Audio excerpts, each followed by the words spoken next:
후베이성 주마덴시의 시골에서 태어난 아이젠고는 아버지가 농촌에서 농사를 짓는 가난한 가정 환경에도 불구하고 공부를 열심히 해 고향에서 중학교를 졸업한 후 대도시에서 고등학교를 다녔습니다. 학교에서는 젠고의 성적이 아주 뛰어나 좋은 대학에 진학할 것이라며 기대가 많아 그의 부모에게 가능한 최상위 1%가 진학할 수 있는 의대나 약대로 진학하기를 바란다고 했습니다. 아버님, 젠고의 성적이 아주 뛰어나니까 걱정하시지 마시고 원하는 약대에 지원해 보시죠. 아이고, 이 시골에 살던 놈이 그렇게 훌륭한 일 하시는 분들이 하는 일을 따라갈 수 있을지 모르겠습니다. 젠고는 장수성의 약학대학교를 졸업하고 약사의 길을 갈 것인지 연구원이 돼서 신약에 대한 개발을 할 것인지 고민이 많았습니다. 2004년 고민하던 젠고는 대학원을 졸업한 후 중국의 유명 제약회사의 연구원으로 입사했는데 인맥도 없고 내성적이었던 그로서는 회사에 적응하는 데 어려움이 많았습니다. 젠고가 회사에 적응하지 못하고 있던 어느 날 커피 자판기 앞에 앉아 있었는데 어디 보자. 커피나 한 잔 마셔볼까? 자판기에서 커피가 나오자 이 자네가 아이젠곤가? 네, 그렇습니다. 편히 있어. 부담 갖지 말고. 이 동기들하고 어울려서 수다도 좀 떨고 뭐 그러지. 제가 시골에서 자라다 보니까 좀 내성적이라서요. 그런데 나는 그런 믿음직한 자네가 좋더라고. 시간 되면 나하고 술이나 한잔 하지. 어때? 그날 이후 젠고는 팀장과 술자리도 같이 하고 차도 같이 마시며 친해지게 되어 형제처럼 지내는 사이가 되었습니다. 두 사람의 나이는 10살이나 차이가 났지만 수지에는 젠고를 항상 친동생처럼 대해주었습니다. 그러던 어느 날 수지엔이 젠고를 불러 술을 한 잔 마시게 되었는데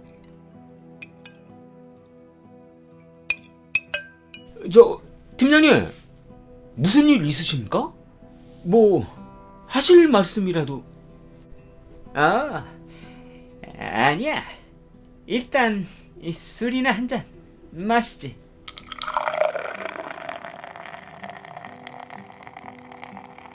팀장님, 천천히 드십시오. 그래도 취하시겠습니다. 오늘은 좀 취해보려고. 나 사실 회사 그만둔다. 네? 이 좋은 회사를 그만두신다는 말씀입니까? 월급도 최상위 1%에 복지도 이렇게 좋은 회사는 없지 말입니다. 나 회사나 하나 차려보려고. 회사를 차린다고 말입니까? 왜? 다른 놈이 차리는 건 괜찮고 내가 차리는 건 좀 그런가? 아니, 그래도 그 회사를 차린다는 게 돈도 많이 필요하고 쉽게 해결할 문제는 아니지 말입니다. 야야야야! 아직 몰라. 회사에서 자꾸 인원 감축이다 뭐다 해서 그냥 심란해서 그러는 거야.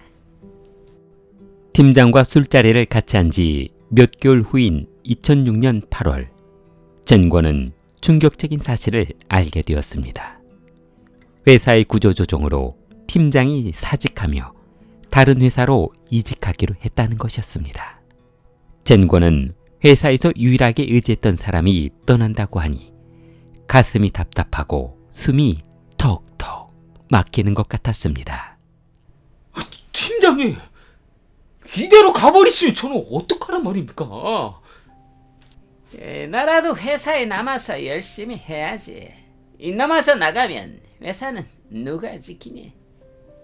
팀장이 떠나고 회사에 혼자 남게 된 젠과는 또다시 이전과 같이 혼자 지내는 시간이 많아지게 되었습니다. 회사 내에서는 말할 사람도 없고 식사를 같이 할 사람도 없자 젠과도 퇴직하기로 마음먹었습니다. 젠과는 회사에 사표를 내고 가장 먼저 수지엔을 찾아갔는데, 팀장님! 저 회사 때려치웠습니다. 뭐라고? 저 그때 팀장님이 말씀하셨던 조그만 제약회사 하나 시작했습니다. 중소기업청에서 보증서를 받아가지고 사업을 시작했지 말입니다. 이래, 이 미친놈이. 아니, 왜 그렇게 힘든 일을 시작해? 아이, 뭐 어차피 시작은 했으니까요. 제가 어려울 때 팀장님이 많이 도와주십시오. 젠고가 제약회사를 창업하자 신약 개발이며 운영 경험이 없던 그에게 수지엔은 큰 힘이 되었습니다. 젠고는 항상 신세 만지는 수지엔에게 미안해 수지엔과 형수에게 조그만 선물로 성의를 표시하곤 했습니다. 2007년 젠고는 팀장 수지엔의 도움으로 회사가 자리를 잡아가기 시작했고 정상적으로 돌아가기 시작했습니다. 그런데 2008년 중국 경기가 급속도로 나빠지며 은행에서 대출을 규제하기 시작했는데, 아니, 공장 다 차려놓고 갑자기 운영자금이 대출이 안 된다뇨. 이게 무슨 말입니까? 회사 문 닫으라는 말 아니에요? 고객님, 뭔가 오해가 있으신데요. 대출이 안 되는 게 아니라 현재는 정부에서 대출을 규제하고 있으니 그 규제만 풀리면 곧바로 가능하십니다. 그게 그거 아니에요? 그럼 지금 당장 어디서 운영자금을 어디서 마련하라는 말이에요? 젠고는 은행에서 추가 대출이 불가능하다는 연락을 받고 이곳저곳에서 돈을 빌리러 다니고 있었습니다. 그때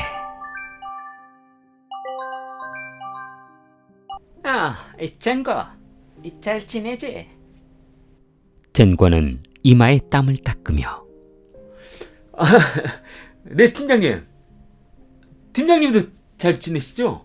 형수님도요. 뭐 덕분에 잘 지내고 있지. 그런데 어쩐 일로 전화를 다 주시고요?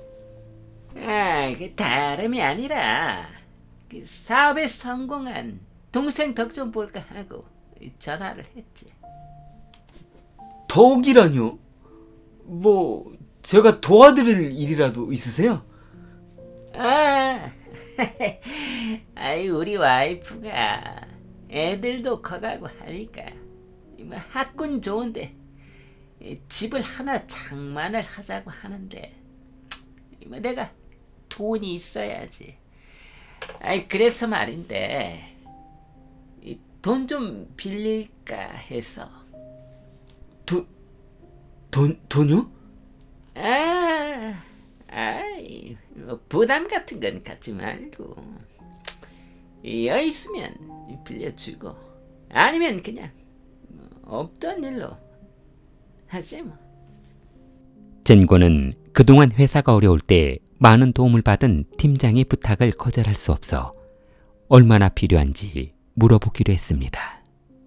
얼마나 필요하신데요?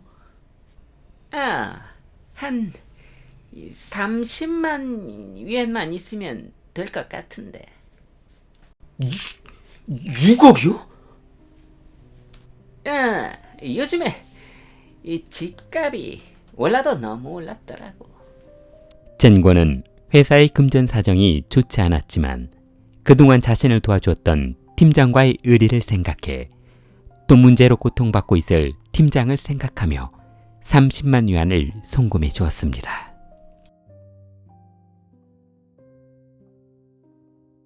(2008년) 수지에는 아내 요구대로 학군이 좋은 단지에 아파트를 구매해 아이들과 행복한 생활을 하고 있었습니다. 그러나 수지엔에게 돈을 빌려준 젠권은 회사 사정이 급속도로 나빠지며 인원을 구조조정해야만 했는데 젠권, 요즘 잘 지내지? 네. 저 덕분에 집 잘 얻어서 살고 있으니까 집들이 한번 오라고 전화 한번 했어. 그동안 하고 싶었던 말도 있고 해서 말이야. 네, 알겠습니다. 시간 내서 한번 가보겠습니다. 며칠 후 수지엔의 초대를 받고 그의 집을 방문한 젠권은 깜짝 놀라며 우와, 팀장님, 집이 엄청 크고 좋은 집 사셨습니다. 상당히 비싸겠는데 말입니다. 그냥 그래. 이 근처 집값이야 뭐 난징에서 최고 비싼 동네니까. 순간 젠권은 팀장이 구매한 아파트가 팀장에게 빌려주었던 돈보다 훨씬 더 많은 돈이 필요했을 것으로 생각하고 그가 생활하기 힘들어 돈이 필요했던 것이 아니라 아내의 잔머리로 학군이 좋은 부촌에 들어와 살게 되었다는 것을 눈치챘습니다. 그리고 고급 외제차도 한 대 가지고 있다는 것을 알게 되었습니다.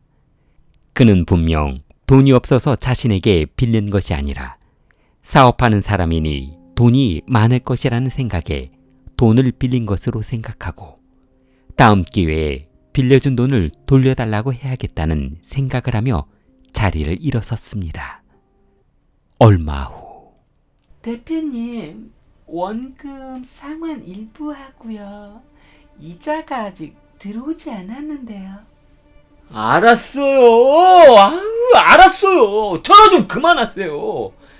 저도 지금 미칠 것 같다고요. 만약 이번 주까지 입금되지 않으시면 출심업체로 이관되신다는 점 알려드립니다. 이런 씨.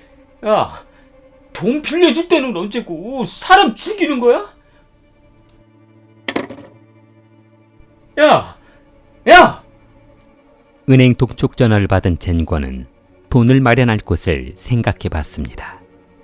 그러나 어느 곳에도 돈이 생길 기미는 보이지 않았는데 그래.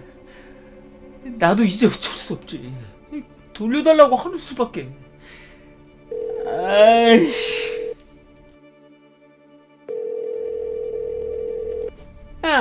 동생. 팀장님, 다름이 아니라 제가 지금 회사 운영자금이 어려서 그러는데요. 그때 빌렸던 30만 위안 돌려주셨으면 해서요. 팀장은 침울해진 말투로 아니, 그거 빌려준 지 얼마나 됐다고 벌써 돌려달라는 거야? 제가 워낙 급해서 그래요. 회사 부도 직전이라고요. 뭐? 아니, 회사가 그렇게 어려웠으면 진작 말하지 그랬어.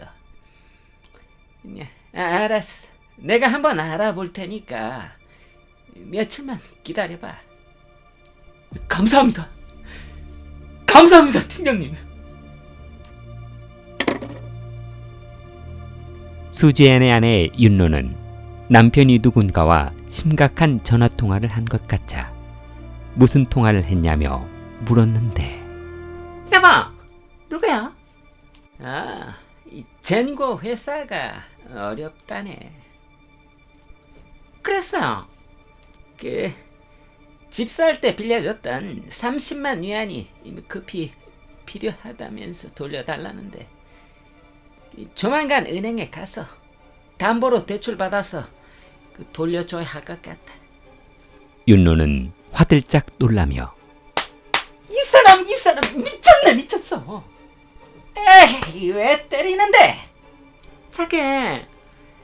젠고가 돈 빌려줄 때 차용증 썼어? 에헤이, 자기도 참. 그놈하고 나 사이에 무슨 차용증이야. 형제처럼 지내는 사이인데 이 차용증 같은 건 없어도 이 신세 졌으면 갚아야지. 당신 마냥 그 돈을 대출받아서 돌려주면 1년은 있다가 다시 원금 상환에 이자까지 내야 하는데 얼마 전에 회사도 옮겨서 쥐꼬리만한 월급으로 감당할 수 있겠어? 수지에는 아내의 말을 듣자 목구멍이 다 들어갔는데 수지에는 주방으로 가 냉장고 문을 열고 시원한 냉수를 유리컵에 따랐습니다. 이 사람 비참하기 싫어. 그래서 뭐 그 돈 돌려주지 말라고. 수지에는 물을 마시던 중 사례가 들려 야이, 그러다 큰일 나. 저 녀석 진짜로 부도난다고. 아니, 막말로 부도야 진고가 나지. 우리가 나는 게 아니잖아.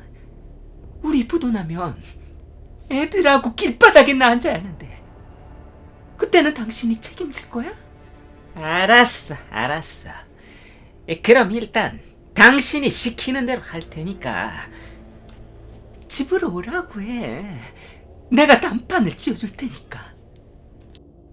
얼마 후 젠고는 팀장에게 전화해 빌려간 돈 문제로 상의하자며 집으로 방문하겠다고 했습니다.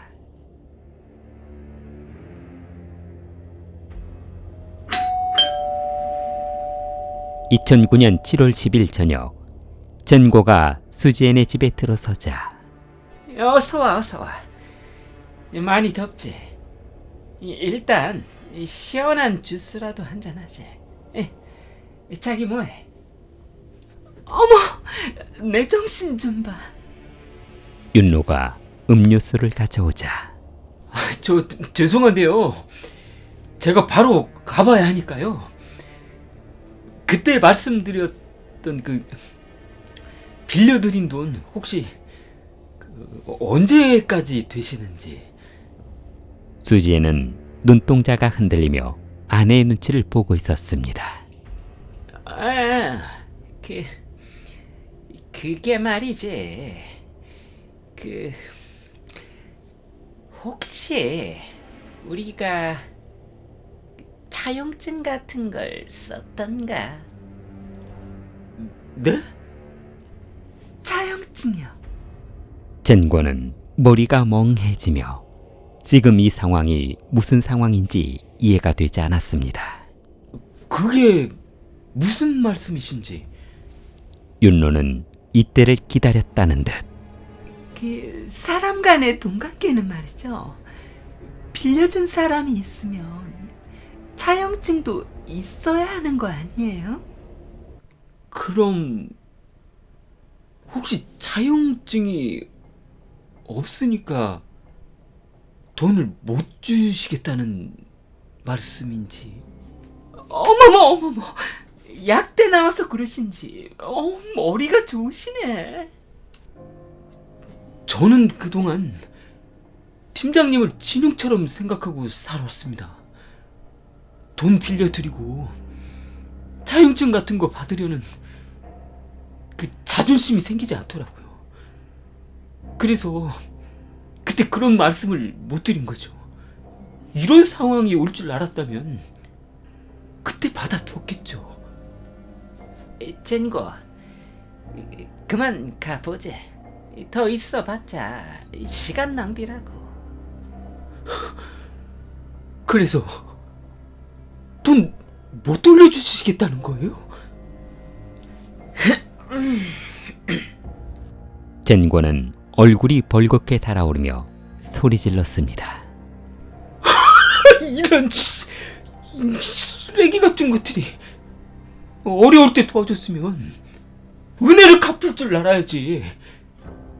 너희들은 나한테 빌려간 돈으로 고급차 사고 좋은 아파트로 호요시 가고 있는데 나는 회사 부도가 오늘 내일 하고 있단 말이야. 그게 우리하고 무슨 상관인데요? 무슨 상관? 이것들이 그래 오늘 아주 다 죽고 없던 일을 하자.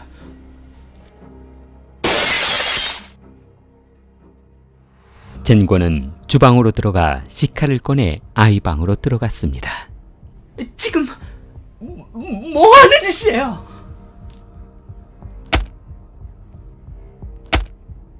젠고가 아이 방에서 나오자마자 수지엔의 목을 향해 칼을 휘둘렀습니다. 그리고 곧바로 허윤로를 살해했습니다.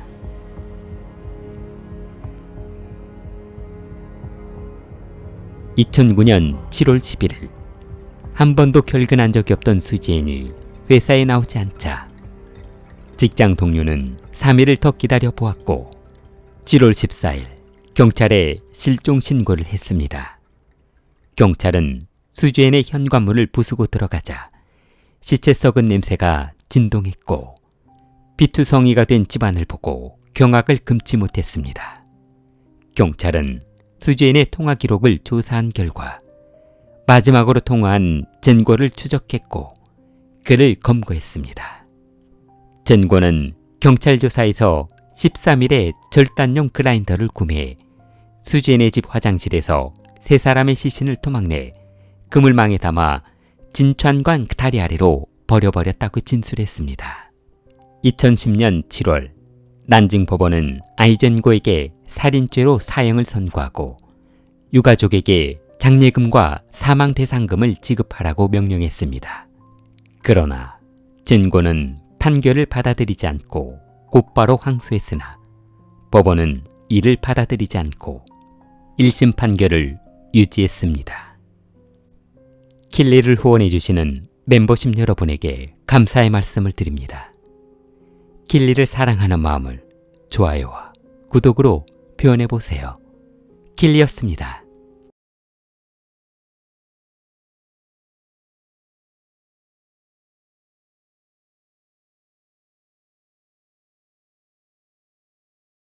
(2012년 12월 29일) 오전 사천성 매냥시에서 과수원을 운영하고 있는 이로안이라는 중년 여성이 이른 새벽부터 밭을 살펴보러 잠깐 나갔습니다. 그녀는 밭을 일구고 있던 중 밭 속에서 무엇인가 둔탁한 물건이 있는 것을 발견했습니다. 그녀는 땅속에 묻혀있는 물건이 무슨 물건인지 살펴보기 위해 흙을 살짝 걷어내며 손잡이를 찾아봤습니다. 그러나 가방은 너무 무거워 여자의 힘으로는 들어 올릴 수 없었는데 여보! 과수원에 좀 와봐야겠어요. 아이 귀찮거든 그래. 당신이 알아서 해. 밭에 검은색 가방이 하나 붙어있다고요. 그런데 가방에 자물쇠가 채어있어요. 이 안에 돈이라도 들어있는 거 아니에요? 남편은 아내가 돈이라는 말을 하자 벌떡 일어나 자전거를 타고 과수원으로 달려갔습니다. 남편이 도착하고 묻혀있던 검은색 여행용 가방을 꺼내 지퍼를 열어보자 아이고 머니나. 이거 뭐야? 아이고 사람 아니야? 로안이 발견한 가방 안에는 토막난 여성의 시체가 담겨져 있었습니다. 부부는 누가 왜 자신들의 과수원에 이런 흉측한 물건을 묻어두었는지 이해가 되지 않았습니다. 과수원이 도로변에서 가까워서 그런 것인지 원한 관계가 있어서 그런 것인지는 알 수 없는 노릇이었습니다. 부부는 너무 놀라 곧바로 경찰에 신고했고 현장에 출동한 경찰은 과수원 부부에게 가방을 발견한 경위를 물었는데 그럼 밭에 물건이 있는 줄은 어떻게 알게 된 겁니까? 이 새벽에 일 나왔다 그랬다니까요. 남편분요? 남편분이 직접 가방 열어봤다고 하지 않았어요? 아이씨, 내가 뭐하러 그 가방을 열어봐가지고 그냥 바로 신고를 하는 건데 말이야. 놀래라. 아직도 심장이 벌렁벌렁하다니까. 뭐 미리 알고 계셨던 건 아니고요. 이 사람이 이게 무슨 소리 하는 거야? 나는 그냥 가방이 땅속에 파묻혀 있길래 뭔가 하고 꺼내봤을 뿐이라고. 그런데 그 안에 고기 덩어리가 들어있더라고. 그게 사람일 줄은 생각지도 못했지. 바지에 오줌을 찔 뻔했다고. 경찰이 여행용 가방을 열어보자 두 다리가 하얀색 운동화끈으로 묶여 있었습니다. 그런데 이상하게도 그 안에는 여성의 것으로 보이는 다리만 들어있고 다른 부위는 담아있지 않았습니다. 경찰은 살인범이 시신을 과수원에 유기한 것으로 보아 초범이거나 이 지역에 대해서 잘 모르고 땅에 묻은 것으로 생각했습니다. 경찰은 분명 시신을 유기한 과수원 주위에 또 다른 시신의 부위가 있을 것으로 확신하고 경찰견을 투입해 산속이며 방죽을 조사해 보기로 했습니다. 그러자 수색이 시작된 지 얼마 지나지 않아 시신이 발견된 곳에서 약 200m 떨어진 방죽 속에서 여성의 몸통이 들어있는 또 다른 가방 하나를 발견했습니다. 그런데 그 가방 바깥쪽에 다수의 혈흔이 발견되었으나 안쪽에는 혈흔이 남아있지 않아 범행을 저지른 사람이 초범이라는 확신이 있었습니다. 과학수사대는 사망한 고인이 30에서 40대 여성이며 키는 1m 60 정도 될 것이라고 했습니다. 경찰이 과수원 주위에 있는 마을을 상대로 실종자가 있는지 조사해 보았으나 아무런 연락이 없자 실종 신고가 접수되기만을 기다렸습니다.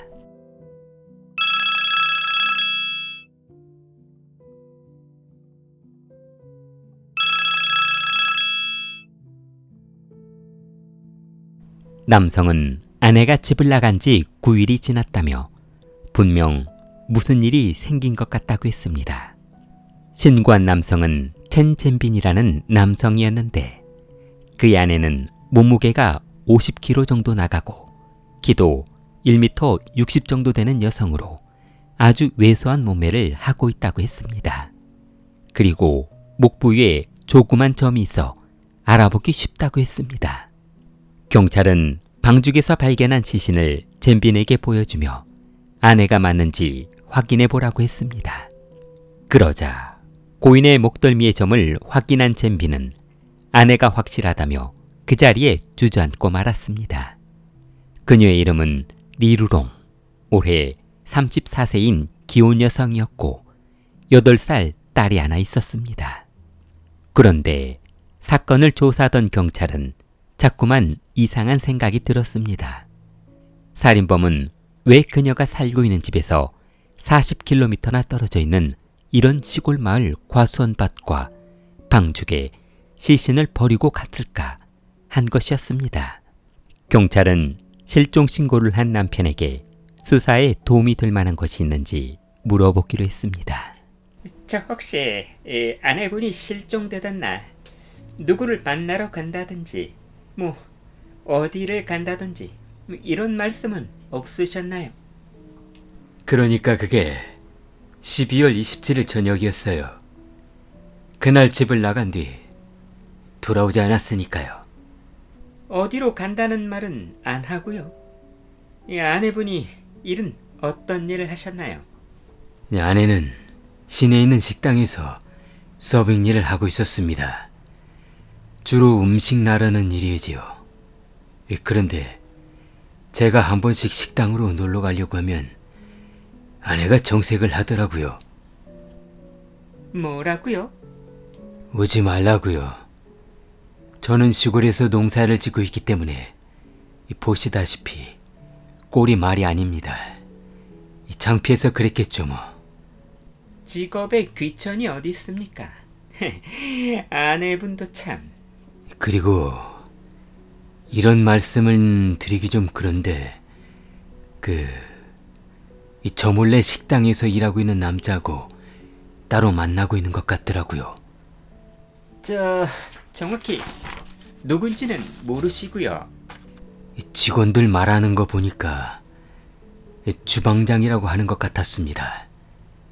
직원들 말로는 둘이 동업으로 식당도 하나 오픈할 거라고 하더라고요.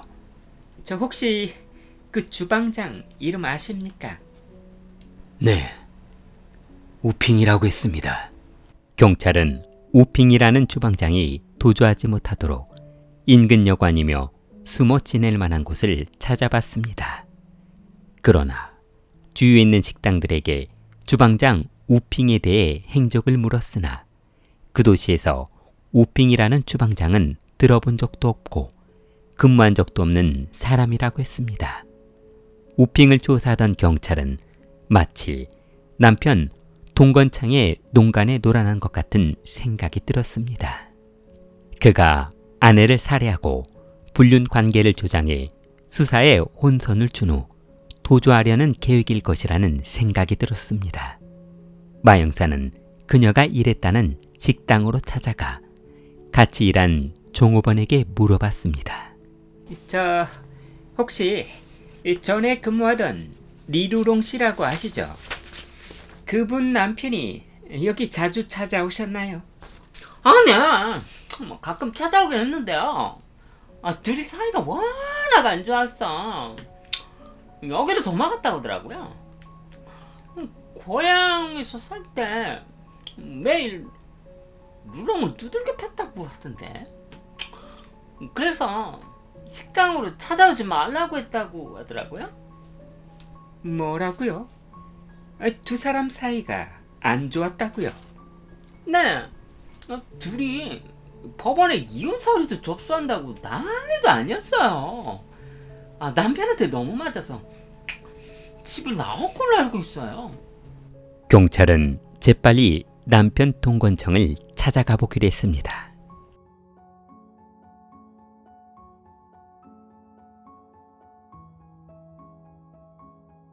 경찰이 동건청을 조사하던 중 그의 가족들의 주거지를 살펴봤습니다.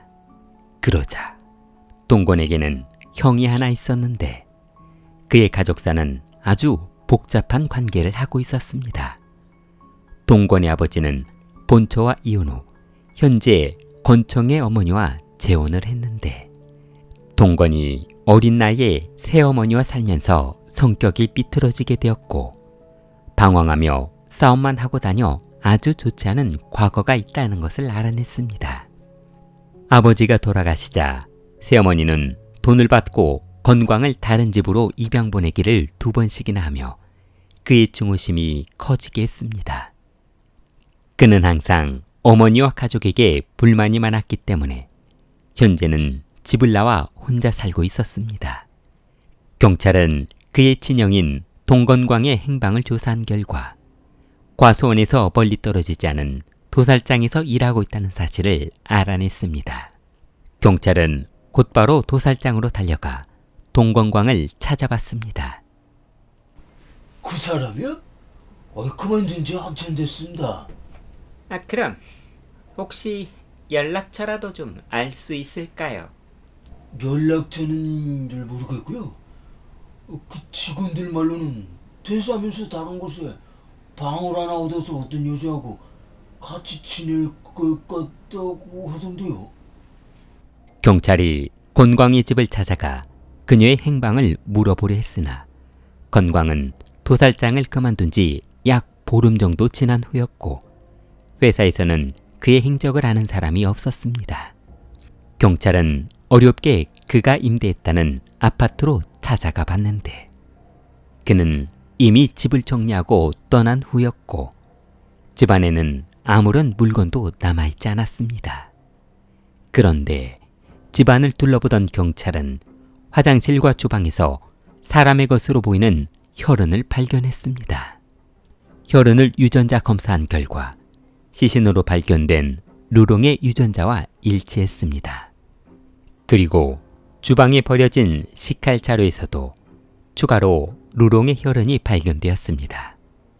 그렇다면 루롱을 살해한 살인범은 남편도 아니고 주방장 우영도 아닌 남편의 형인 동건광일 가능성이 높아졌습니다. 경찰은 곧바로 그를 수배에 검거하기로 했습니다. 건광은 30대이지만 교도소에서 18년을 보낸 중범죄를 저지른 아주 위험한 자였습니다.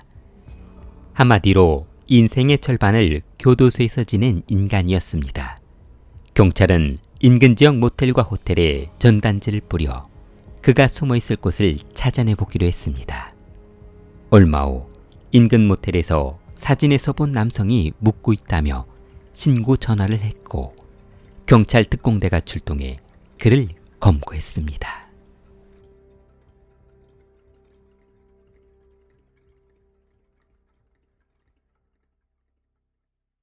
형 건광은 교도소에서 출소하고 들어가기는 싫었지만 어쩔 수 없이 오갈 곳이 없어 새어머니와 동생이 살고 있는 집으로 들어갔습니다.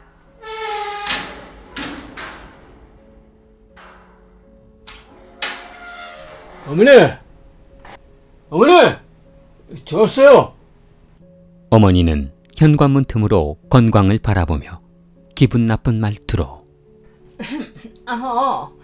왔구나. 그래. 고생 많았다. 건광은 어머니의 홀대를 받으며 집 안으로 들어가 식사를 준비하고 있던 동생과 처음 보는 동생의 아내에게 인사를 건넸습니다. 처음 뵙겠습니다. 제가 사람 구실을 못하다 보니까 동생 결혼식에도 참석 못하고 있었네요. 별 말씀을요. 이제라도 만나 뵙게 돼서 반가워요.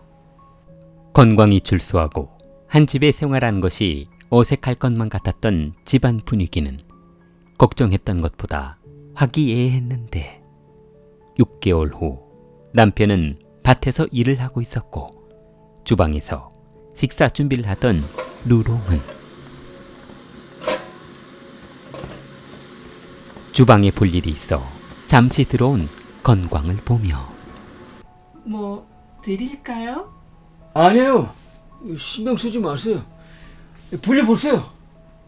그때 싱크대 위에 올려져 있던 요리 재료를 가지러 가던 루롱은 건광의 손이 닿고 말았는데 어머나. 아유, 죄송합니다. 건광은 볼이 빨개지며 두 손을 허리 뒤로 감추었습니다. 그러자 루롱은 저 괜찮아요? 많이 놀라셨나 봐요. 아니에요. 제가 교도소에 오래 있다 보니까 쑥스러웠어요. 루롱은 건광에게 다가가 건광의 손을 잡으며 그동안 많이 외로우셨겠어요.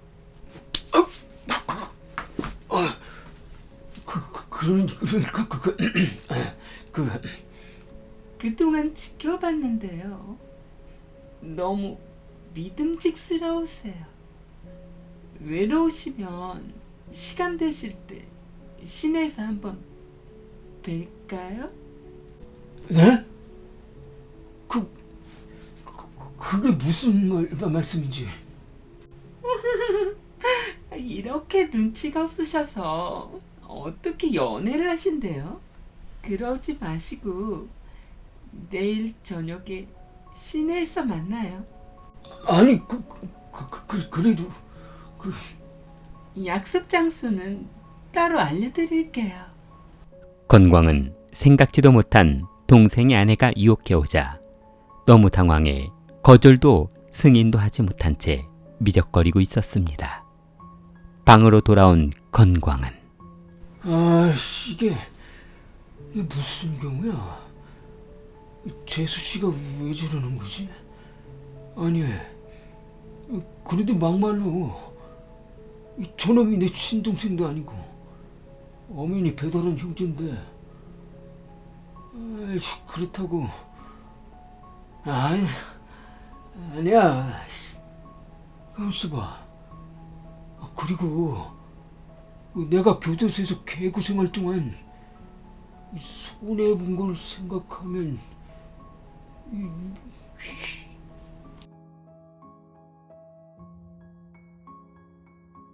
얼마 후 건광은 동생 몰래 루롱을 만나더니 어느새 정이 들어 헤어지기 힘든 사이가 되어버렸습니다.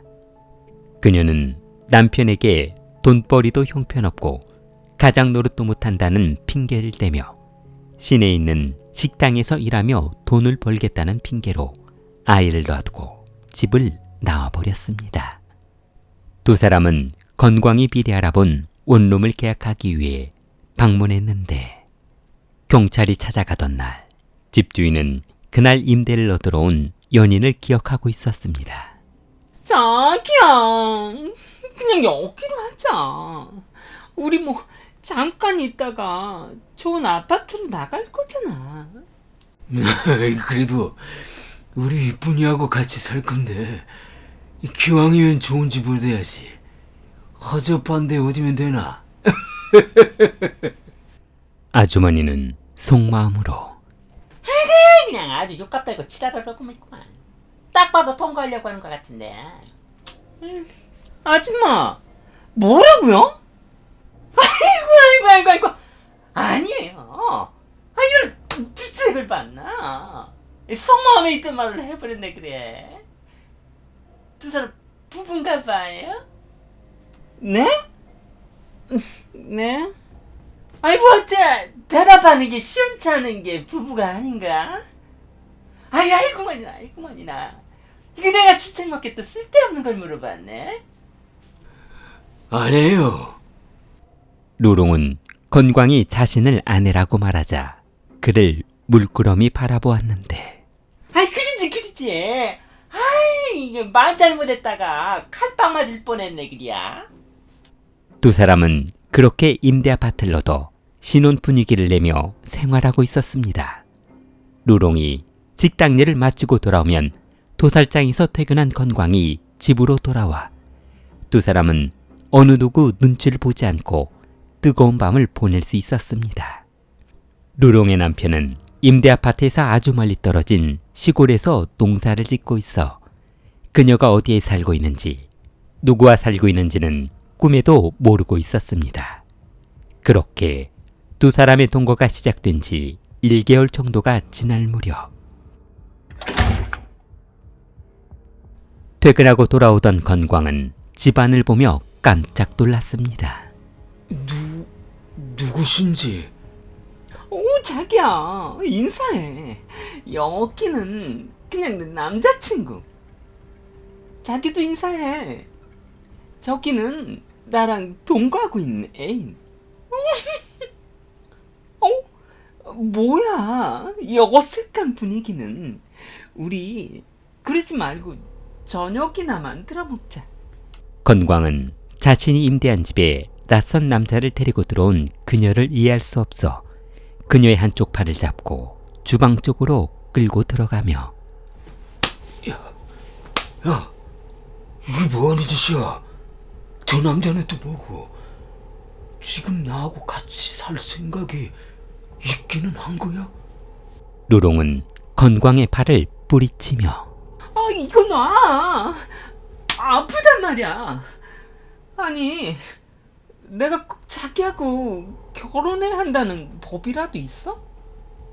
좀 만나보겠다 이거지. 막 결혼식 올리고 그리고 살자 이건 아니잖아. 아니 그게 지금 무슨 말이야? 나를 유혹한 건 당신이잖아. 누구 때문에 우리 집안이 이 꼴이 됐는데 너 때문에 동생 버리고 당신을 사랑하게 됐는데 당신이 먼저 나를 유혹했잖아. 두 사람의 목소리가 커지자 거실 한쪽에 있던 주방장 우영은 자리가 불편하다며 다음 기회에 다시 방문하겠다는 말을 남기고 나가버렸습니다. 루롱은 집을 나가는 우영을 보며 자기야, 자기 뭔가 오해가 있는데. 자기야. 우영이 집을 나가버리자 루롱은 잔뜩 화가 났는데 이게 뭐 하는 짓이야? 야, 그러면 너는 뭐하는 짓인데?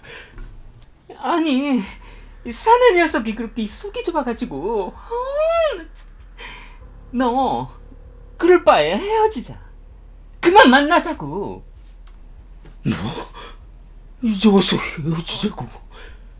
우리 집안 풍비박산 내놓고 이제 와서 나보고 꺼지라는 거야? 그래, 꺼져.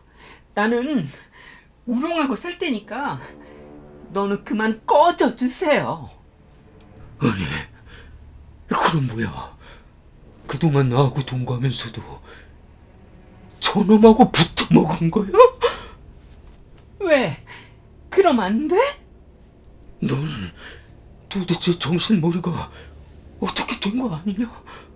어떻게 한 번에 내 동생 권총이를 만나면서 나를 만나고 저 빌어먹을 놈을 또 만나냐고.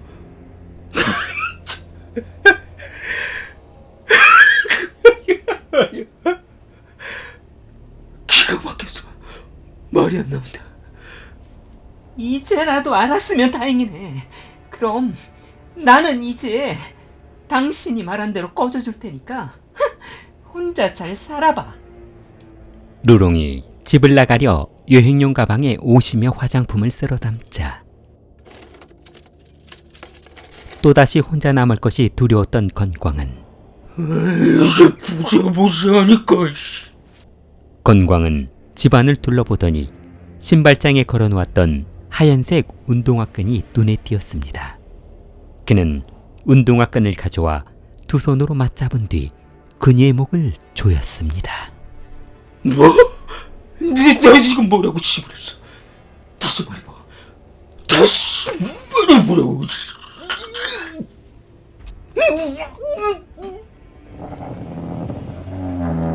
나를 병신으로 알고.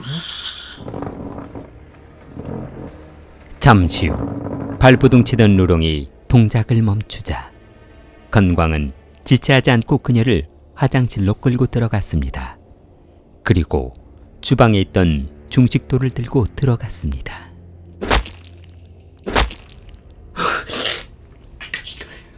여기 영양 가방이 어디더라? 건광은 그녀가 짐을 싸던 여행용 가방을 뒤집어 짐을 모아 쏟아부은 후 가방에 토막난 시신을 옮겨 담았습니다. 그리고 이것들을 꽉 조여놔야. 건광은 그녀의 목을 졸랐던 하얀색 운동화끈으로 토막난 덩어리들을 묶었습니다.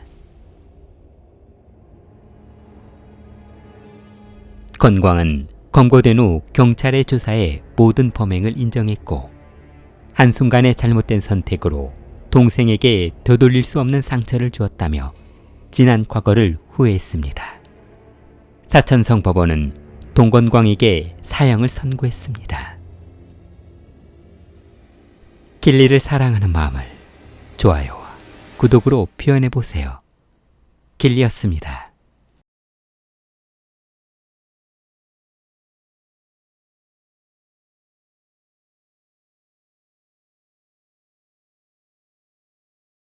중국 랴오닝성 하이청시의 가을은 겨울을 준비하기 위한 사람들로 분주했습니다. 홀어머니 아래에서 자란 이은성은 혼자 어머니를 돌봐야 했기 때문에 그 누구보다 더욱 열심히 일해야만 했습니다. 아들의 효심은 어느 누구보다 많았으나 은성의 어머니 소원은 죽기 전에 아들이 장가가는 모습을 보는 것이었습니다. 1984년생인 은성은 올해 39세로 단 한 번도 여자친구를 사귀어 본 적 없고 오직 돈 버는 일만 하고 생활했던 터라 연애 경험은 전무한 남자였습니다. 어머니는 아들이 아직 노총각이고 곧 40을 바라보고 있어 이때가 아니면 장가가기 힘들 것으로 생각하고 결혼 중매사에 아들 결혼 신청을 하기로 했습니다. 계세요? 결혼 중매업소에 어머니와 함께 들어간 은성이 소파에 앉자 중매쟁이는 서류를 들고 두 사람 맞은편에 앉았는데 아버지, 지금은 네. 직장 생활하고 있습니다. 어디 회사는 쓸만한데요? 그냥 뭐 조그만 회사죠 뭐. 어렵겠는데 나이는 올해 38입니다. 그럼 돈은 좀 있어? 네, 그동안 일만 해서 돈은 좀 있습니다. 우리 애가요. 다른 건 몰라도 돈 하나는 남들 못지않게 모았어요. 그동안 제가 벌어둔 것도 있고요. 모아둔 돈이 좀 있다면 생각이 달라지긴 해. 아 근데 나이가 좀 있어서 아가씨는 힘들고 이혼녀나 두 분 갔다 온 여자나 좀 가능할 것 같은데. 그게 무슨 상관이에요? 장가만 가면 되죠? 아이고만이나 깜짝이야. 어머 미안해요. 긴장하다 보니까 그만. 엄마는 그냥 가만히 있어. 그냥 한번 알아는 볼 테니까 기다려보세요. 연락 드릴게요. 얼마 후 중매쟁이는 은성의 조건에 딱 맞는 참한 아가씨가 있다며 사무실에 와서 사진도 한번 보고 서류에 적힌 인적사항을 보라고 했습니다. 오늘 저녁에 그 아가씨 보고 사무실로 오라고 했거든. 그러니까 늦지 않게 나와야 하네. 네, 알겠습니다. 감사합니다. 어서오세요. 여기는 샤오슨, 여기는 이은성씨. 아주 그냥 듬직하고 키도 크지. 응? 그때 은성이 샤오순을 보며 미소를 짓자 볼이 빨개진 그녀는 수줍게 소파에 앉았는데 반갑습니다. 이은성이라고 합니다. 샤오순이라고 해요. 두 사람은 개인 소개를 마친 후 결혼한다는 전제하에 각자 가지고 있는 문제점들을 해결하기 위해 대화를 이어갔습니다. 딸이 하나 있으시다고요? 네. 그때 중매쟁이가 대화를 막아서며 왜? 딸이 문제가 되나? 아니요. 문제될 건 없죠. 별 말씀을요. 그냥 딸이 몇 살인가 해서요. 올해 12살이에요. 그리고요. 아가씨 남편이 교통사고로 죽었다고 했던가? 네. 아이고, 이처럼 안타까워서 어쩐대요. 그리고 지금은 따님하고 호르몬이하고 같이 사신다고요. 네. 제가 어렸을 때 아버지가 돌아가셔서 아버지는 기억도 안 나요. 어쩜 이렇게 인연이 되려니까 저하고 상황이 똑같으신지 모르겠습니다. 왜요? 저희 아버지도 제가 어렸을 때 교통사고로 돌아가셨거든요. 언제 한번 예비 장모님도 만나뵈야겠습니다. 예비 장모님이요?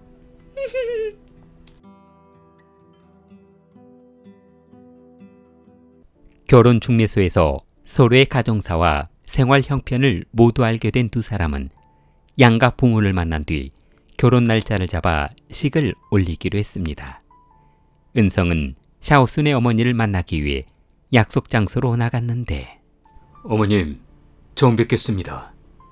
장모는 사위를 빤히 바라보며 어머나. 키도 크시고 얼굴도 미남이시네. 딸 주기 아깝다 그래. 네? 그게 무슨 말씀인지. 어머머머, 이 주책 좀 봐. 남편 없이 혼자 오래 살다 보니까 잘생긴 남자만 보면 환장해서 그러네 그려. 독수공방을 반평생을 했지 뭐야.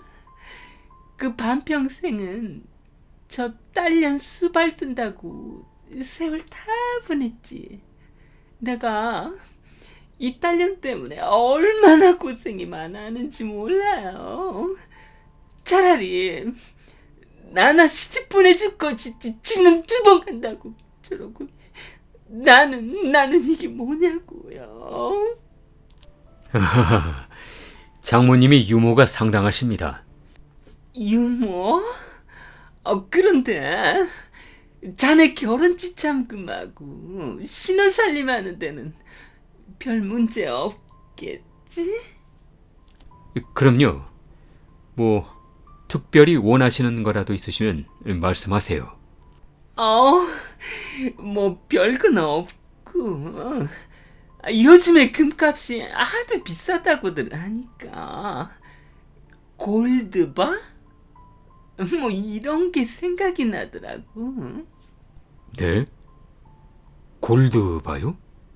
엄마도 참 주책맞게 그만해. 아니 막말로 이때 아니면 언제 사이덕을 보겠니? 맞습니다. 뭐 더 필요하신 거 있으시면 말씀하십시오. 제가 다 구해다 드리겠습니다. 내가 저 딸년 키우느라 노재택도 안 해놨어. 노년을 어떻게 보낼 수 있을지 걱정이라네. 한 10만 위안 정도는 들어갈 텐데 말이야. 골드바하고 10만 위안요?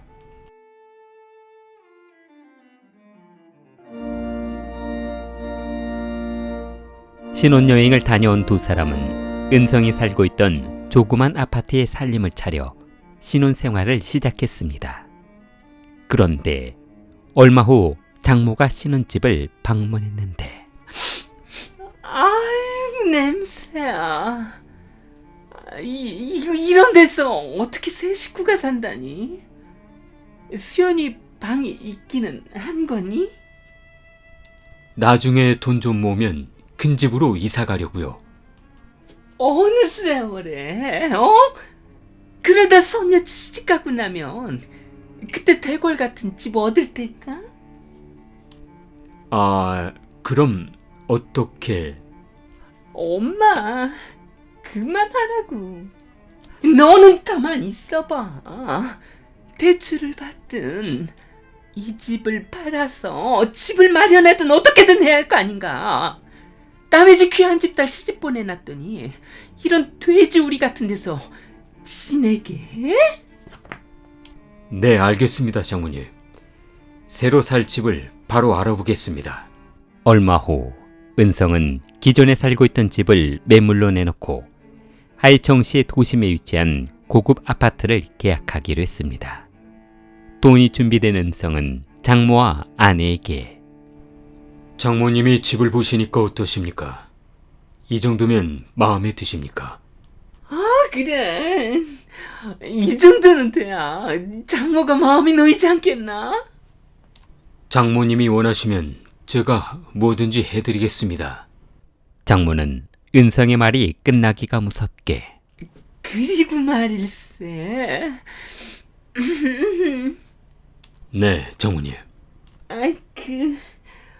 집 명의를 말일세. 딸 앞으로 하면 어떤가? 샤오슨 앞으로 말이야. 자네는 직장 생활하고 노후에 어떻게 될지 모르는 판에 재산은 안전한 곳에 보관하는 게 낫지 않은가? 그거야 그렇죠. 장모는 부동산 사무실 테이블에 올려져 있는 서류를 밀어주며 그 부동산 등기에 샤오슨이라고 적게. 한참 생각에 잠긴 은성은 아파트 소유주 서명란에 아내 이름을 적어주며 기뻐했습니다. 이제 은성은 장모의 부탁으로 하이청시의 도심에 위치한 60만 위안 1억짜리 아파트를 아내 이름으로 마련해 주었습니다. 결혼식을 마친 두 사람은 신혼여행을 다녀왔고 샤오수는 딸을 데리고 은성이 마련한 집으로 들어갔는데 은성은 샤오순이 데려온 딸이 자신의 딸이 아니었지만 평생을 같이 지내야 한다는 생각 때문에 친자식처럼 대해주며 정성을 다했습니다. 아빠가 용돈 좀 줄까? 뭐 필요하면 말해. 다 사줄 테니까. 그때 딸은 입이 삐뚤어지며 고개를 돌렸는데 아빠는 무슨 그때 딸이 아버지를 대하는 태도를 보고 있던 샤오순이 너 그게 무슨 말버릇이니? 아빠를 아빠라고 해야지. 버르장머리 없이. 어허, 그냥 놔두지 그래. 이 사춘기 때는 다 그런 거지 뭐.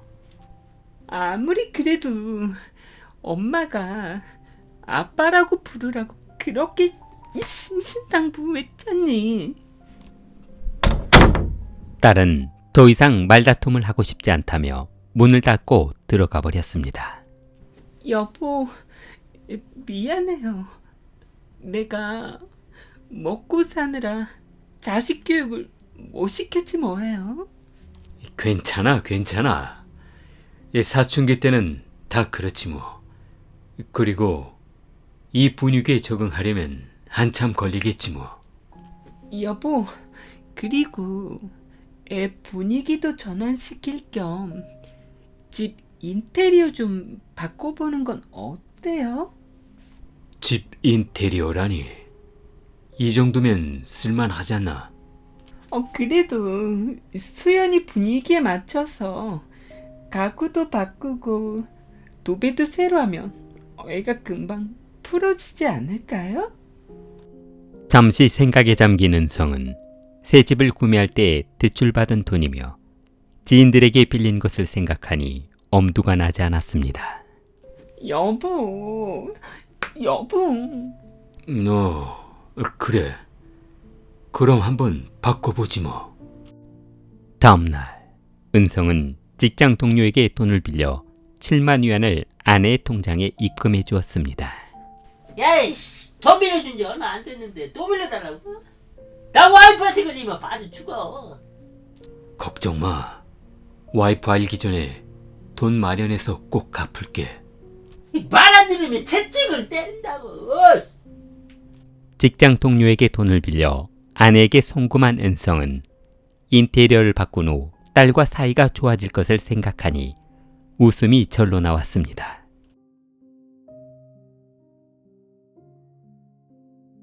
며칠 후 은성은 아내에게 돈을 송금했으나 아직 인테리어 공사를 시작하지 않자 저기야, 왜 인테리어 공사 시작 안 했어? 수연이 시험 기간이라서 조용히 하고 있어. 시험이 끝나면 곧바로 시작하려고. 시험 기간이구나. 은성은 집안을 두리번거리며 자기야, 우리 결혼식을 올리고 한 번도 관계를 안 한 거 같은데. 어머, 자기도 참. 수연이도 잠들었는데 오늘 저녁에 어때? 그런데 자기 혹시 돈 좀 더 있어? 같이 자자니까 웬 돈이야? 그래도 같이 한 번 잘 때마다 용돈은 줘야지. 아니 그게 무슨 말이야? 알았어. 일단 알았어. 용돈을 좀 주면 될 거 아니야. 오수는 은성이 지갑에서 꺼낸 지폐돈을 받으며 이렇게 용돈을 버네? 은성은 그렇게 매번 아내와 관계를 할 때마다 지갑에 있는 돈을 다 꺼내주다 용돈이 떨어지자 돈이 없을 때는 아내와 잠자리를 같이 할 수 없는 상황이 되어버렸습니다. 그러던 어느 날 자기야, 나 이렇게 집에서 놀고 먹고 있으려니까 미치겠어. 어디 나가서라도 돈 좀 벌어볼까? 돈을 번다고? 뭐 하려고? 그러게. 맞다. 여동생 수연이가 이전부터 여관 임대로 얻어서 사업 한번 해보고 싶다고 했는데 그거 한번 해볼까? 여관 대실 장사하는 거 말이야? 그런데 그런 거 하려면 한 10만 위안 정도는 필요할 것 같은데 해줄 수 있지? 10만 위안씩이나? 그날 이후 은성은 또다시 돈을 구해 그녀에게 돈을 송금해 주었습니다.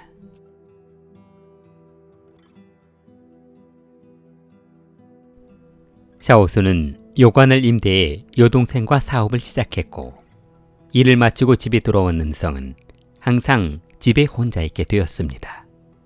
아내는 여관 카운트에서 하루 종일 일하고 있었고 딸은 공부한다며 독서실에 가 있자 은성은 노총각 시절로 다시 돌아간 것 같았습니다. 그러던 어느 날 퇴근 후 집에 돌아온 은성은 야, 이게 뭐야? 이 치매인가? 번호가 바뀌었나? 우와, 이상하네. 분명 맞는데. 그때 집안에서 누군가 현관문 쪽으로 다가오는 소리가 들렸습니다. 그때 문틈 사이로 밖을 내다보던 딸 수연이 은성을 보자 깜짝 놀라며 저 아가. 은성은 딸이 자신을 보자마자 문을 닫자 딸의 행동을 이해할 수 없었습니다.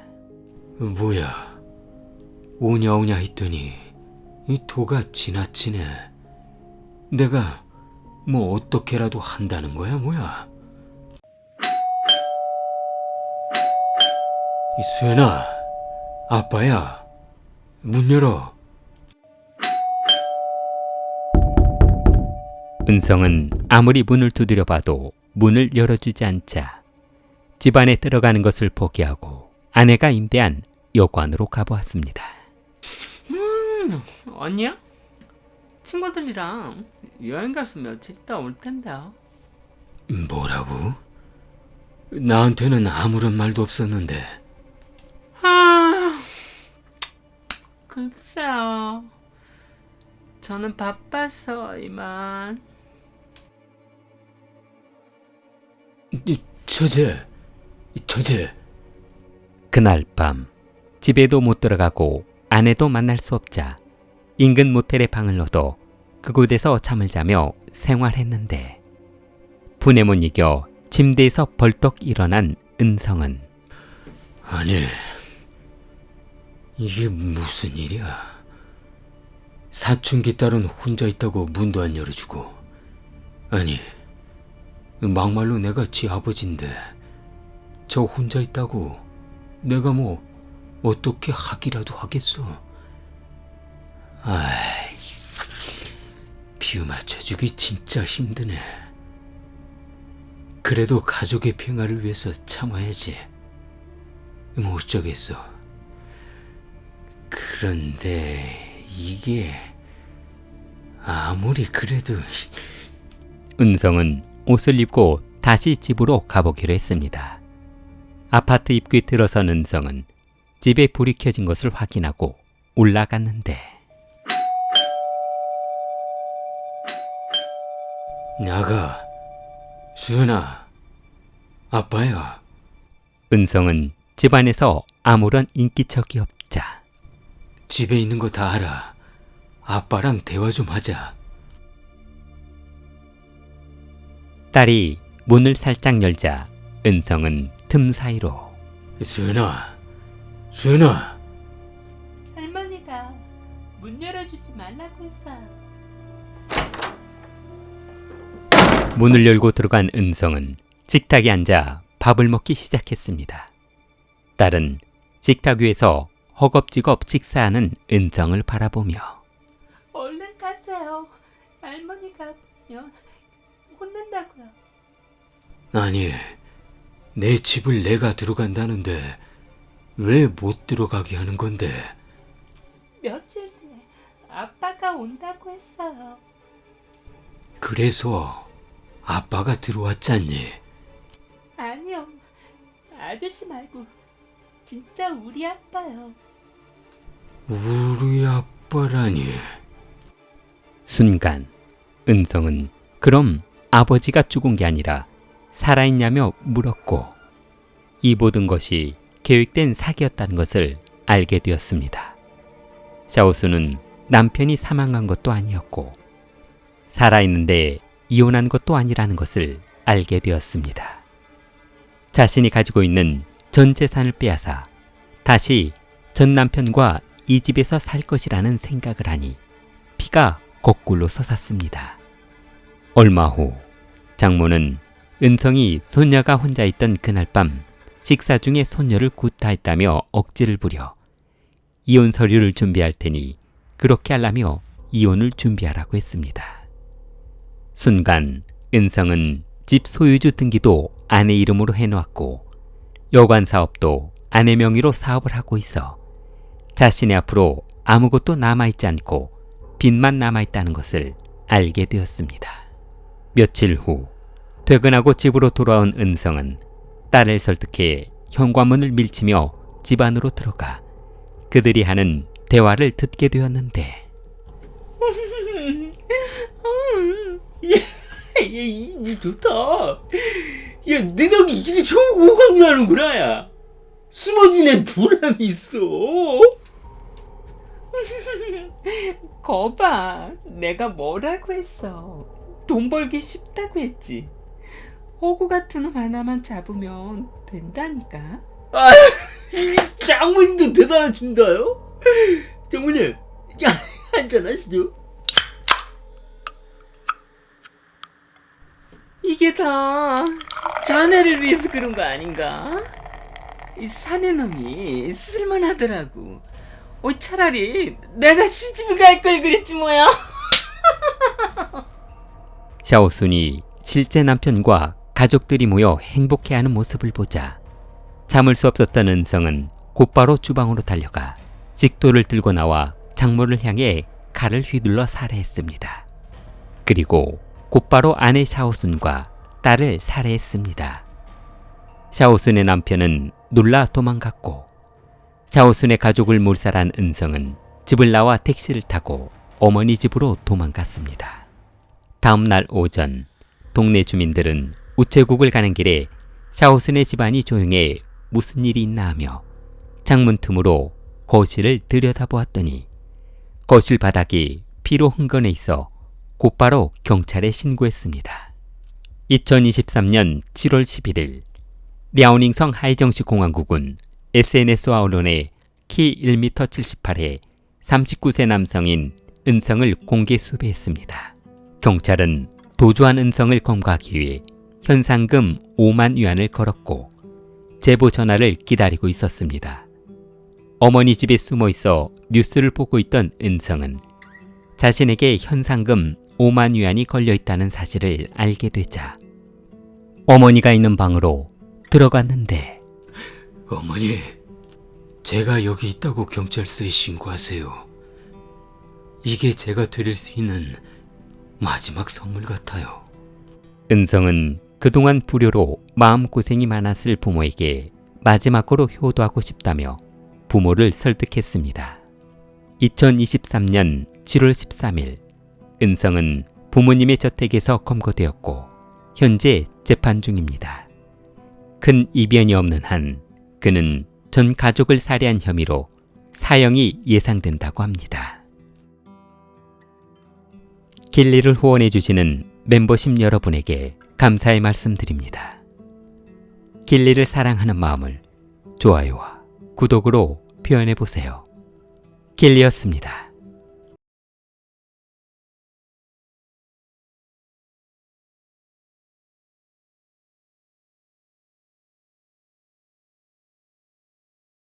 (1974년) 중국 후베이성 신농지 지구의 판수이향 마을에서 태어난 웨이즈청은 가난한 농부의 아들로 태어났지만 공부를 잘해 허베이성 의과대학에 진학했습니다.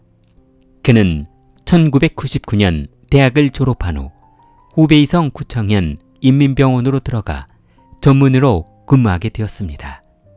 제청은 병원에서 같이 근무하게 된 대학 후배 우민과 사랑의 감정이 생기게 되더니 얼마 후 결혼했고 딸과 아들을 하나씩 낳아 행복하게 살고 있었습니다. 그러던 2001년 어느 날 분명히 나를 찍었다니까요. 에헤이, 이거 뭔가 오해가 있으신 것 같은데요. 다른 곳에서 소리 나는 거일 수도 있잖아요. 마취가 됐다고 내가 기억 못하는 줄 알아요? 저 다 기억하고 있다고요. 그게 무슨 말씀이세요? 수술실 들어갈 때 처음에는 간호사분하고 의사 선생님이 같이 들어오셨잖아요. 그러다 간호사 나가고 의사 선생님 혼자만 남아 있었다고요. 그런데요, 수술 받으셨잖아요. 그 의사놈이 간호사 나간 뒤로 막 저를 만졌다고요. 변태 같은 놈. 그놈이 마취된 저를 폭행하고 사진 찍어 갔다고요. 그럴 리가요. 병원 측은 환자가 말한 내용을 확인해 보기 위해 당시 그녀를 수술했다는 웨이즈청을 불러 조사해 보기로 했습니다. 조사가 시작되자 그의 진찰실에서 발가벗은 여성 환자를 촬영한 영상을 발견했습니다. 영상이 발견되자 지청은 병원에서 조용히 쫓겨났고 이 사실을 알게 된 아내와 이혼하게 되었습니다. 병원에서 쫓겨난 지청은 친구들에게 보수적인 와이프와 결혼해 아내가 관계를 해주지 않는 바람에 충동적으로 생긴 일이었다며 주위에 성격 좋은 여성이 있으면 소개시켜달라고 했습니다. 야, 집구석에서 놀고 놀면서 남편 내조 하나도 못 해주는 게 그게 와이프냐? 아이, 그러고 보면 너도 참 여자 복도 없다. 친구들은 저같이 잘하면서 장인이 병원도 차려주고 차도 사주는 판에 말이야. 이게 무슨 꼴이냐? 걱정 마라. 내가 아주 젊은 아가씨를 소개해줄게. 역시 친구밖에 없구나. 내 취향을 너무 잘 알아. 역시 너밖에 없다. 고마워. 얼마 후 지청의 친구 왕루원은 허화라는 여성을 소개시켜주며 지청이 다시 한번 결혼할 수 있는 기회를 주었습니다. 그러나 뜨거운 사랑도 잠시 1년 후인 2002년 10월 선전의 모 병원으로 자리를 옮긴 그는 재혼한 허허와 성격 차이로 이혼하고 말았습니다.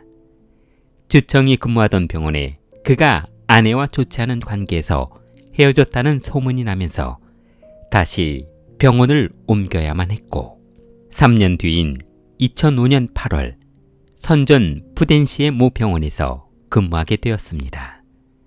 2005년 12월 돈벌이도 좋고 신랑감으로 인기가 좋다는 것을 알고 있던 지청은 결혼과 이혼을 밥 먹듯이 하며 또 다른 결혼 상대자를 찾고 있었습니다. 그러던 어느 날 병원에서 눈부신 여성을 마주치게 되었는데 그녀는 의약품 영업사원 주홍임이라는 여성이었습니다.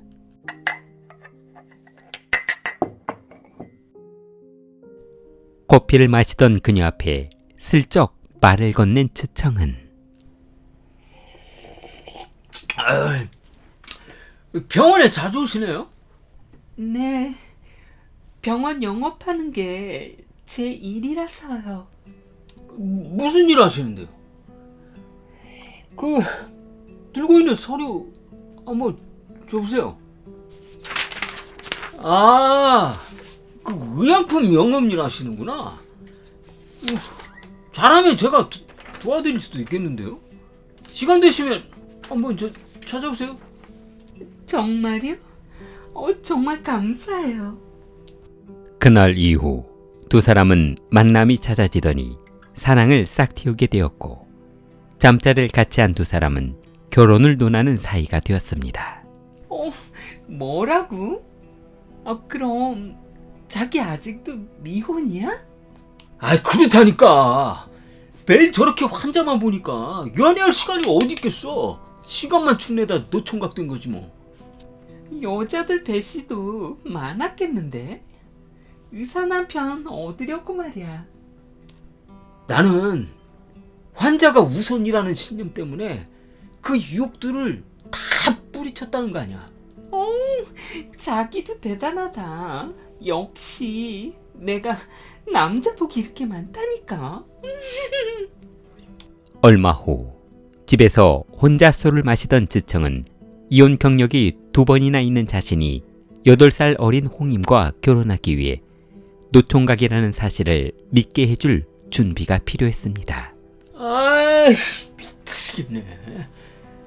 내가 이혼을 3번, 하나, 둘, 3번 했던가 2번 했던가 하도 많이 했더니 헷갈리네.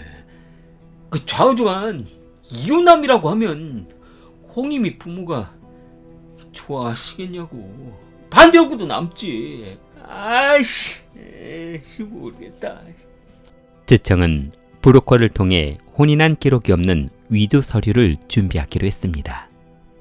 그러나 홍임의 부모는 딸이 사랑한다는 남성이 의사이기는 하지만 나이가 많고 왠지 믿음이 가지 않아 결혼을 반대했습니다. 얼마 후 홍임의 부모는 딸이 죽어도 지청과 결혼하겠다는 말에 어쩔 수 없이 홍임의 뜻을 따르기로 했습니다. 부모는 지청이 내민 호적증명서를 확인하고 정말 미혼이라는 사실을 믿게 되어 결혼을 승낙하기로 했습니다. 2006년 9월 진찰실 복도에서 순서를 기다리고 있는 환자를 향해 간호사는 다음 순서인 환자를 호명했습니다. 163번 진천씨. 네? 진천이 진찰실로 들어가자 주청은 짧은 치마를 입은 그녀의 다리를 바라보며 어디가 불편해서 오셨어요? 가슴 아래쪽에 통증이 있어서. 여기요? 어디에 심하게 부딪히거나 그러진 않으셨고요? 네. 그럼 일단 진찰 한번 하시게 침대 위로 올라가시죠. 이대로 올라가면 되나요? 환자를 진찰하던 주청은 아이고야, 이거 지금 바로 수술 들어가지 않으시면 문제가 심각해질 수 있겠는데요. 바로 수술실로 들어가시죠. 환자를 진찰하던 주청은 상태가 심각해 지금 당장 수술을 하지 않으면 통증이 악화될 것이라며 곧바로 수술실로 들어가자고 했습니다. 준비를 마치고 수술실로 들어간 지청은 왕간호사는 들어오지 말고 다음 환자하고 대기자 좀 보고 있어. 간단한 수술이니까 내가 혼자 할게. 수술실에서 별도로 부르기 전까지는 들어오지 말고. 알았지? 수술 침대에 누운 진천에게 마취제를 투약한 간호사는 마취제가 들어가는 것을 확인하고 수술실을 나갔는데 어디 보자. 우리뿐이. 주청은 침대에 누워있는 진천의 볼을 가볍게 때리며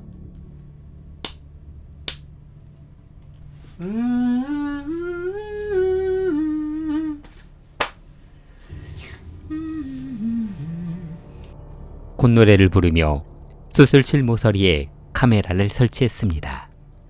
그리고 손을 흔들어 자신의 모습이 잘 나오는지 확인해 봤습니다. 수술을 위해 옷을 벗고 올라간 진천을 바라보던 지청은 천천히 하얀색 가운을 벗기 시작했습니다.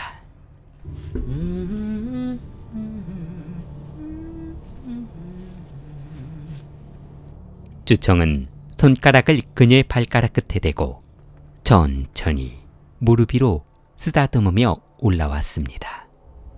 주청은 그녀가 꿈틀거리지 않자 이제 때가 되었다며 속옷을 벗고 침대 위로 올라갔습니다.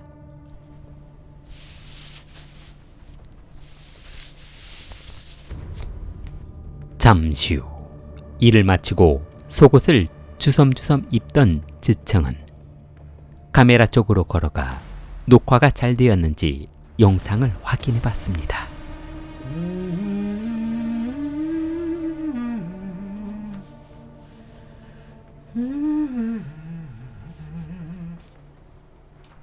영상이 마음에 들었던 지청은 아무도 모르게 카메라를 상자에 담아두었습니다.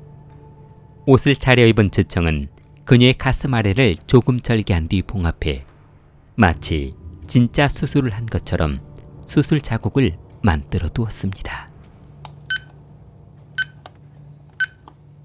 왕 간호사, 그 환자분 회복실로 옮겨드리고 다음 환자 진찰실로 들어오시라고요.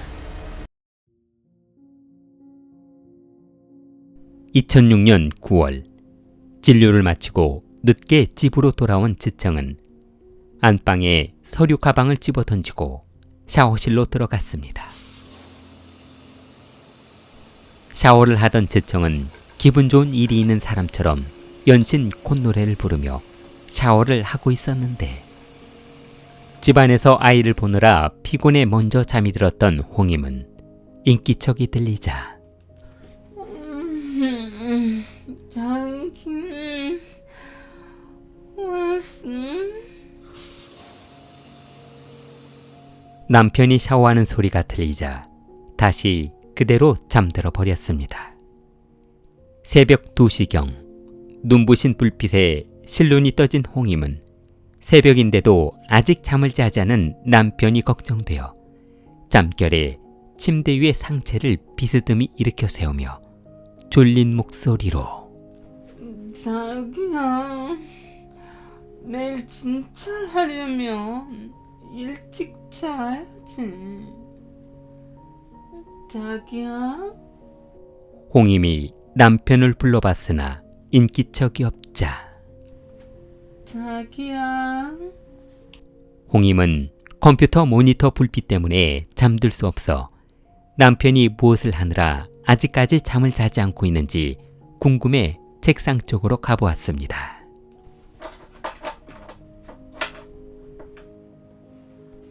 도대체 뭘 보길래 아직까지.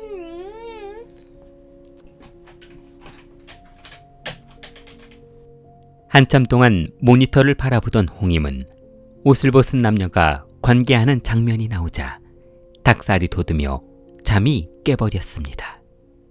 남편이 이 늦은 시간에 자신 몰래 야한 비디오를 보고 있었다는 생각을 하니 처음에는 남편이 조금 혐오스럽기도 했지만 남편도 다른 남성과 다를 바 없다는 생각을 하며 매일 수술로 힘든 일과를 마치느라 스트레스가 많은 남편 입장을 이해하려 했습니다.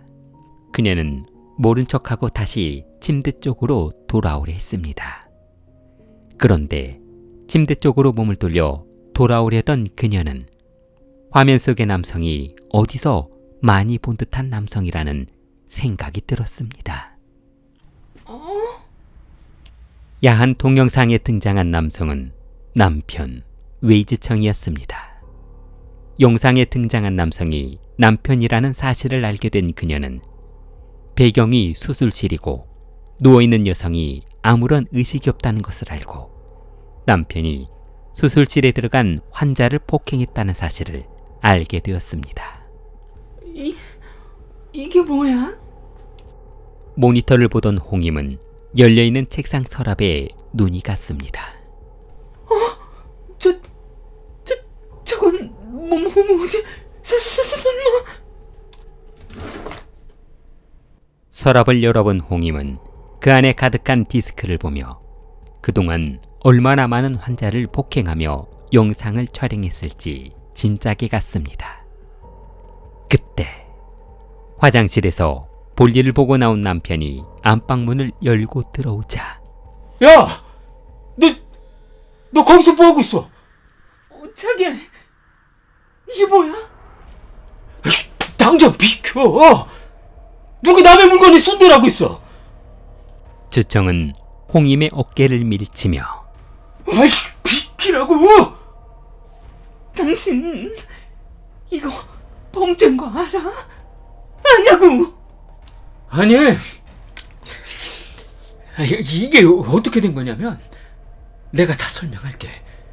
그 여자가 먼저 나를 유혹했다고. 나는 전혀 그럴 생각이 없었단 말이야. 따위 변명은 필요 없고 내일 당장 경찰에 신고할 테니까 그런 줄 알아. 그리고 이혼 서류 준비할 테니까 그렇게 알고 있으라고.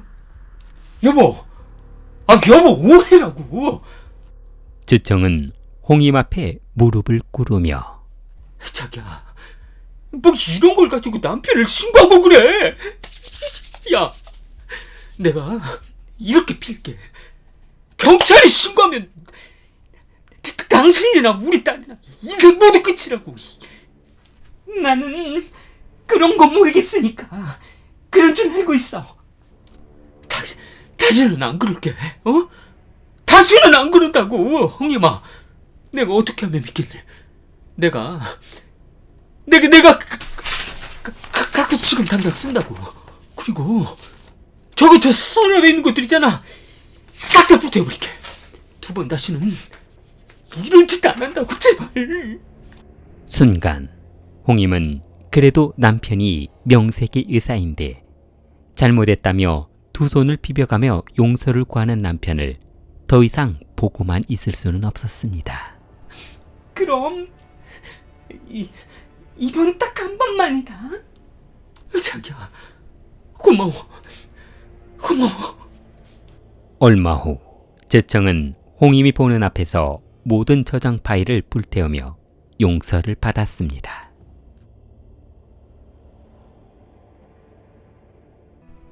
여보, 건강검진 결과 나왔어.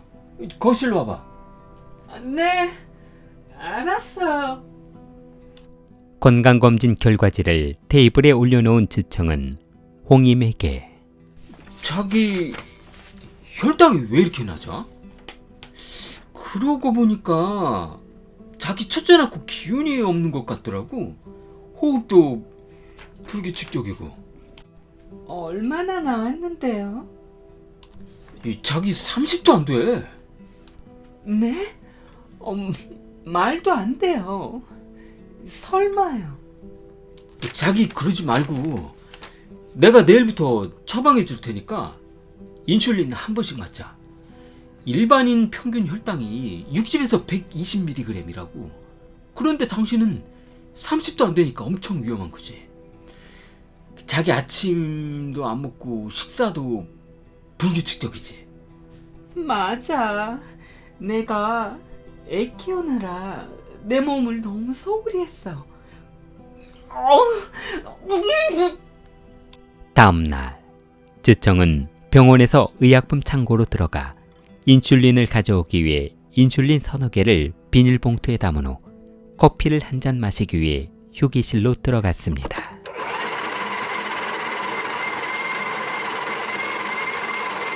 그때 휴게실 문이 열리며 동료 의사가 들어왔는데 아이 뭐야, 나 들어올 줄 알고 미리 커피 타주는 거야?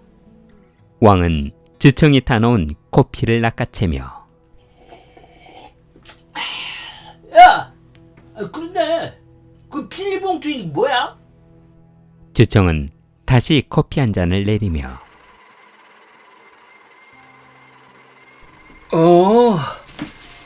아유, 우리 와이프가 저혈당이더라고. 그래서 인슐린 좀 맞춰주려고. 너 그거 조심해야 한다. 얼마 전에 저 건너편 동북병원에서 인슐린 과다 투여로 사람 하나 식물인간 됐잖아. 너도 와이프 그 꼴 안 만들려면 조심해야 된다고. 뭐라고? 순간 주청은 비록 친과피라 심각한 표정을 하고는 있었지만 속으로 얼마 전 이혼하겠다며 협박한 아내에게 복수할 좋은 기회가 생겼다며 기뻐했습니다. 커피를 들고 나온 주청은 인슐린을 담은 봉투를 서랍에 집어넣고 그 안에서 인슐린 한 개만 꺼내 집으로 들어갔습니다.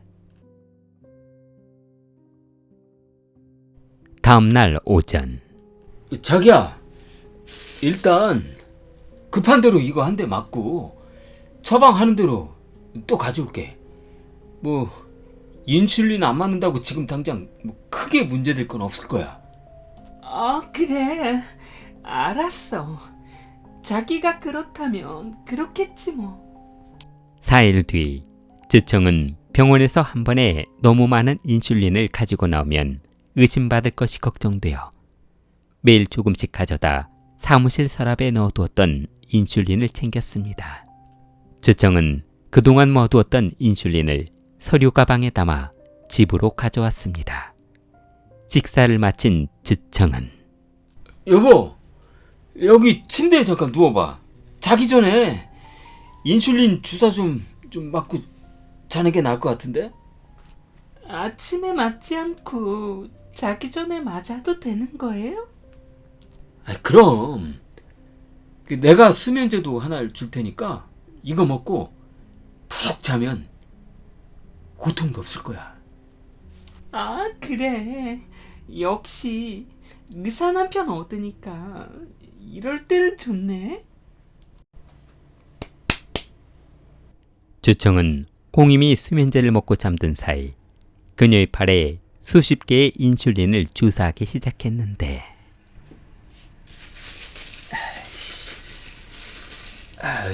그냥 가려면 곱게 가지 끝까지 이렇게 고생을 시키냐.